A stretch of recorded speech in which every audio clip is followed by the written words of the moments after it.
Have you ever wondered why people who earn high salaries often stay broke, while others with modest jobs quietly build wealth? Today, we're diving into rule number 3 from Robert Kiyosaki's Rich Dad, Poor Dad. And trust me, this one is a game changer. Stay with me, because by the end of this video, you'll understand why minding your own business is the key difference between the financially free and the forever trapped. Let's break it down. When Kiyosaki says, mind your own business, he doesn't just mean start a company or quit your job. He means focus on your asset column. Most people are busy working for someone else, for a boss, a company, or even the government through taxes. But they never pay attention to building their own wealth.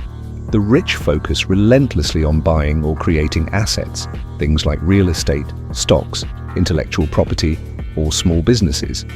These are the things that generate money for you whether you work or not. Your salary, that's just your income. Your true business is the collection of assets you build behind the scenes. Here's the brutal truth. Most people, when they get a raise or a higher paycheck, increase their expenses instead of their assets.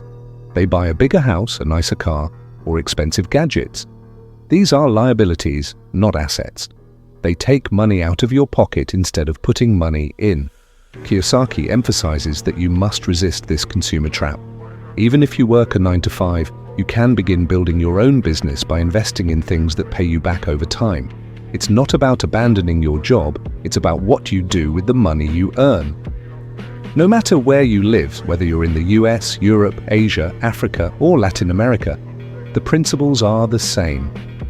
The global economy rewards those who build ownership, property, investments, brands, or intellectual capital. It's universal. Salaries are temporary. Assets can grow across borders and generations. If you're serious about financial freedom, you have to think beyond just being a good employee. You have to become a smart asset builder. So how do you start? Here are 3 practical strategies you can apply today. Track your personal balance sheet. List your assets and liabilities. Know exactly where you stand financially. Commit a portion of your income to assets. Even 10% directed towards investments, savings, or small ventures can snowball over time. Educate yourself. Read books, take courses, follow financial experts. Your knowledge is part of your asset column too. Remember, your job is not your business. Your business is the system you build to create wealth over time. If you want to dive deeper into the best assets to focus on or how to escape the paycheck trap, click the next video right here. Don't forget to subscribe and hit the bell.